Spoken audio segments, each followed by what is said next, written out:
Recorded live with little or no editing, it's Roster Roast. I'm Run 7 on the third attempt for this video. Here's how we do it. We grade on 5 different things. It's who you're using, their placement, their power levels, their ISO 8, and what kind of mood I'm in. We're going over Captain Cooz's war defense, so please check it out.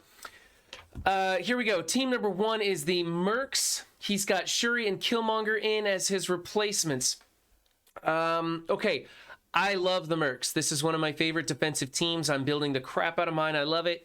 There's some pretty good things going on in here, but a few mistakes. So healer on Shuri is right for any comp. She's the healer. That's just what she uses. You've got Striker on Killmonger. Now, I know he's got an affinity with the Raider, but Striker is where it's at for this composition, and we'll explain why. Striker on Riot Guard, that's good. He can also be a healer, but I like him as Striker on this team. Over here, you've got Healer on Lieutenant. That's acceptable, but I do like him as a Striker on this team also. And then you've got Skirmisher on your Taskmaster, which is perfect.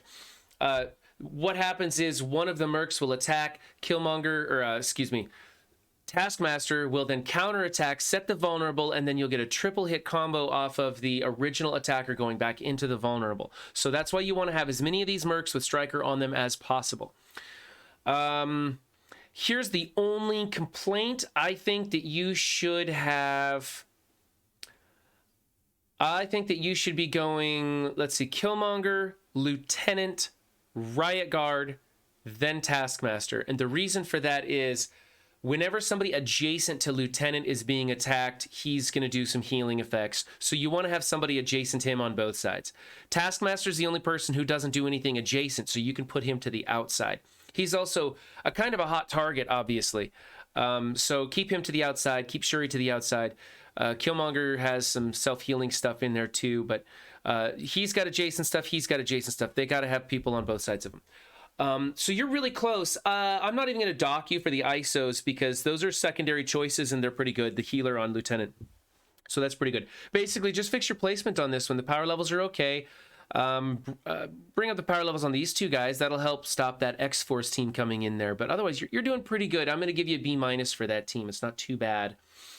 All right, so team number 2, and this is where things get kind of weird. I got to just slide some stuff around if I can grab the right window. Oh my God, I'm grabbing everything but the window I want. Here we go. Whoop. Go there, and then everything's on the fly today. Here we go. Can I slide that over any further? There we go. Okay. Team number 2 is weird. Okay, so you got Sinister Six with Doc Ock. You got your 2 chargeables in there and Rhino. Doc Ock's going to be summoning Shocker. And you've got Red Guardian in there as a 5th. Interesting. So that's going to help you against the symbiotes, right? Because the symbiotes and the X-Men aren't going to be able to target the summons. You've also got some really weak, squishy people in there. So your power levels are wonky. But not terrible. This is interesting. I don't know what's going on with Red Guardian or if that's going to help you or not, but it's interesting. There's not much synergy there. You could do the same thing with Drax in on this team. Maybe save Red Guardian for something else. But I'm intrigued. I'm intrigued. I think it's something. That might actually really help out. So, okay. Rhino with Striker, I think he should be a Raider or a healer. Healer on Doc Ock level 5, that's fantastic. Raider on her, that's okay. And Striker on him, that's okay too. I like those. Your alternative choice in here is going to be either Vulture or Green Goblin, not Mysterio. I'm curious what your power levels are on that. So if you find this Red Guardian ain't working out, go Green Goblin or Vulture, whichever one has the highest power level, and then see how it goes. But I think you should also put your 2 chargeable characters adjacent to Doc Ock. They're the squishiest of the bunch. I mean, Red Guardian's kind of squishy too, so that maybe that's why you have him adjacent to Doc Ock for those deflects. Not bad. I kind of like this. I think it's interesting. I think the only thing that I can see wrong without knowing how this functions, how this Red Guardian functions, without knowing how that functions, the only thing I see wrong is that your power levels are too low on these 3 characters. They need to be brought up at least to like 60,000 to rival Rhino. So I'm going to give you a B for that team. I think that's pretty good. Okay. Let's see. We're going to kind of do this a little bit backwards. This is going to be team number 4, and we'll go back to team number 3 so I'm not sliding windows around quite so much. Okay, so this is team number 4. Wave 1 Avengers with Tony Stark, Iron Man in there. Okay. Get Iron Man out of here. Come on, he's crap. I mean, don't get me wrong. Iron Man's my favorite Marvel character of all. But he's crap in this game. Maybe when they bring out like the Tony Stark Mark 47 or something like that. I don't know. But he's crap. Get him out of here. Put Thor in here. Thor is the supreme version for this team. You've got a big Black Widow and Captain America probably for Dark Dimension. That's okay. Bring up your Hulk, though. You need to have a great big Hulk on this team. That helps. And you're going to want your Thor to be at least like 75k to hang with this team. So bring up the power levels on your Thor. Otherwise, your placement is good. I like the ISOs. That's good. You've got Raider on Tony. I would consider a striker on him. But Raider is okay. But yeah, get Thor in here as a Raider. Yeah. Chat respects your Iron Man, by the way. They're saying that they like the Iron Man in here, but I don't. I think he's terrible. He makes this team crap. Thor just brings up the damage potential for this team so much. Otherwise, you're doing pretty good. Yeah, change that out though. That's like a C because Iron Man just sucks so bad on this team. All right, let's wig this out and slide us over. Back to team number 3, which is Hydra Red Skull. Let's take a look. Your placement's pretty wonky. I think you should trade places with Trooper and Red Skull. Yeah, trade places with Trooper and Red Skull. Otherwise, I like your ISOs. You got them nailed. I like the Fortifier on Red Skull when they bring in power armor and Tony Stark can't get through there. And the whole thing was for nothing. They either got a combat cancel or just go after the charges. I like that. So I think that's great. I think it's a good setup. I think you swap the placement to say A-, bring up the power levels on the whole rest of the team. But, once you get them to 300, they're formidable. So I'm going to give you an A- for that. That's pretty darn good. All right. Team number 5, which is a Guardians team. Okay. So on the Guardians team with Drax and Mantis, obviously you're going to want to switch Mantis to a healer. I don't know what you're doing with Skirmisher there. That doesn't make any sense to me. I don't know why. Okay, so make her a healer. Groot doesn't actually do any healing, so you don't want that. You want him as a skirmisher, and here's why. You want Striker and Striker on Rocket and Star-Lord. They both call in Guardians, and one of them calls Groot all the time. So you have this chance for a triple and quadruple hit combos when you do that. So make him the skirmisher. And then what I think you should do is replace these two for the time being with Nebula and Gamora. I don't know where your Gamora's at, but if she's anything like mine, she's probably built up as much as these are. And Gamora's just, she's amazing right now. She's doing really good. So I think that's the way to go. Otherwise, this is good placement. You got decent power levels and your ISOs are close.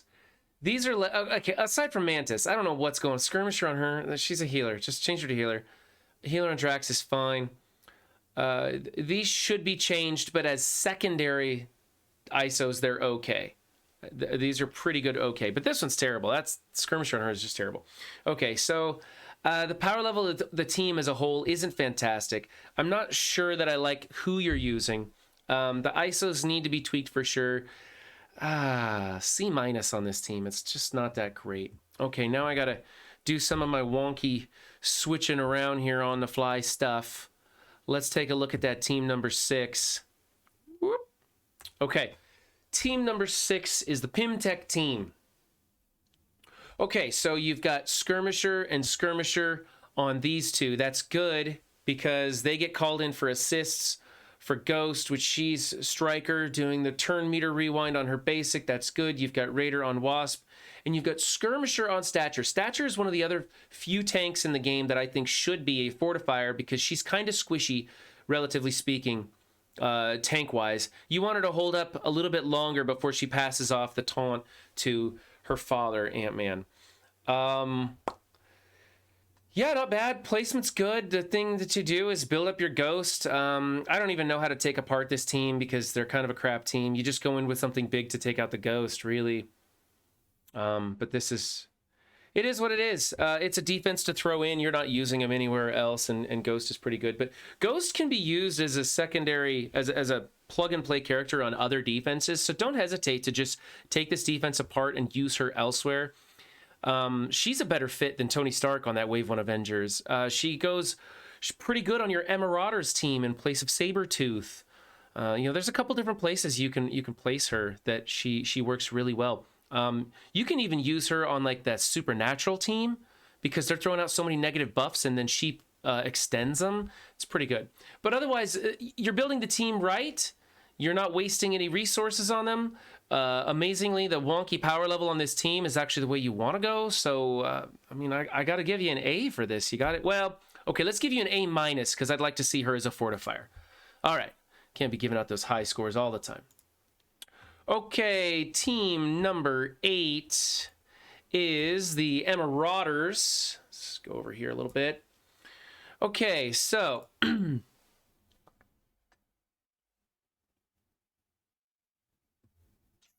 Okay, I want to see your Strife swap places with Minerva. Or better yet, have your Strife swap places... No, that's not even... Gosh. How do we do this? Yeah, have Strife swap places with Minerva. Yep, and then make him a fortifier. He's the other tank in the game that works really well as fortifier. Everybody's going into him right off the bat, trying to make that disrupt stick, sometimes trying to kill him first, things like that. You want him as a fortifier so he's tough. Also, bring up his power level. He should be up to 100k to match or at least hang with Emma and Sinister. Then I think Mystique could use a little... Well, just get the stars on Mystique. You'll probably be okay. Otherwise, I kind of like it. Change Mystique to a Skirmisher. Let's go with Skirmisher for Mystique. She's clearing and flipping a lot of stuff. It's nice to have the vulnerables being put out there by her. The Raider isn't popping off enough. So I would put her as a Skirmisher and him as a fortifier. Switch the placements. Bring up the power levels on this. Yeah, the team needs a lot of little tweaks. You're close, but the team needs a lot of little tweaks. I'm going to give you a C for that Emmarauder team. And now, working sideways, backwards, and reverse, we are going to... Let's see if I can get the right stuff here. Okay. Going back to this team. Team number 7, which is this... This Coulson... Oh, this is the Inhumans with Coulson and Surfer. Okay. This is a tough team to get through. This team just, like, wrecks people. You got pretty good power levels. Coulson could be a bit bigger. You should make Coulson a Raider. He does a lot of bouncing around rather than Striker. Skirmisher on Yo-Yo, Striker on Black Bolt. That's good. So here's what I'm seeing. I'm seeing some of my friends... put healer ISO level 5 on Surfer and he becomes super nightmare status. He's so fast, he's throwing out rejuves like crazy, and because he heals on every single person's turn, that added increase in heal is just, it just makes him huge. He's real tough. Otherwise, Striker's the most common. Most people use him as a Striker. I just think if you're running him on defense, I think healer's the way to go. Striker works better when you're piloting him and you can go into those vulnerables to get the counterattacks and utilize that basic steal of stuff. Otherwise, you're just, increasing his damage, really. I like him as a healer on defense. I'm just seeing some amazing things happen with that. Your placement's fine. I think she should be a Raider, not a healer. Her health bar isn't big enough to support the healer status, so her rejuves don't do that much. So I'd like to see her as a Raider. I'd like to see him as a healer, but Striker's not wrong. I'd like to see him as a Raider. Placement's fine. Power levels are okay, although I think you could put some more into Coulson, bring him up to like 100. He'd really be wrecking nerds. And yeah, that's about it. I'm going to go ahead and give you a B+ for that team. It's pretty good. I wouldn't want to fight it. It's a tough team. All right, if you like what you saw, please hit that like button down there. It really does help. Leave some comments in the comment thing because I'm actually starting to read those now. And I'm interested on what other comps you might have in mind. Otherwise, don't just have a good game. Be good to each other too. Thanks. Bye.